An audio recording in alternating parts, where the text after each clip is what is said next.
வணக்கம் நண்பர்களே. குட்டி தோட்டத்தில் நம்ம சேனக்கிழங்கு செடி நான் போன பழைய வீடியோவில் காமிச்சிருப்பேன். நான் கிழங்கு எடுக்கும்போது உங்களுக்கு வீடியோ எடுத்து போடுறேன்னு. ஆனால் அப்போ என்னால் வீடியோ எடுக்க முடியல. ஏன்னா ஃபோன் ஹேங் ஆயிடுச்சு.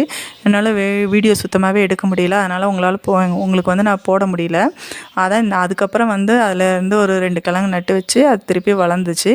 வளர்ந்ததுக்கப்புறம் கண்டிப்பாக இந்த டைம் நம்ம எடுக்கும்போது உங்களுக்கு வீடியோ எடுத்து போடணுங்கிறக்காகவே என்ன பண்ணேன் அப்படின்னா, நட்டு வச்சுருந்தேன். அதில் 2 செடி பட்டு காஞ்சிருச்சுன்னா கண்டிப்பாக கிழங்கு இருக்கும் அப்படின்னு நினச்சிட்டு தான் இந்த டைம் நான் பிடுங்கினேன். பிடுங்கி பார்த்தோம்னா 2 கிழங்கு, ஒரு சின்னது ஒரு பெருசு இருந்துச்சு. ஆனால் போன டைம் எப்படின்னா ஒரு கிலோ போல் கிழங்கு இருந்தது.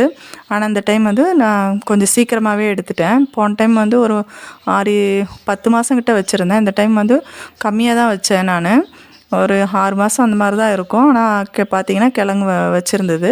இது பிடிச்சிருந்தா லைக் பண்ணுங்கள், ஷேர் பண்ணுங்கள், மறக்காமல் சப்ஸ்கிரைப் பண்ணுங்கள்.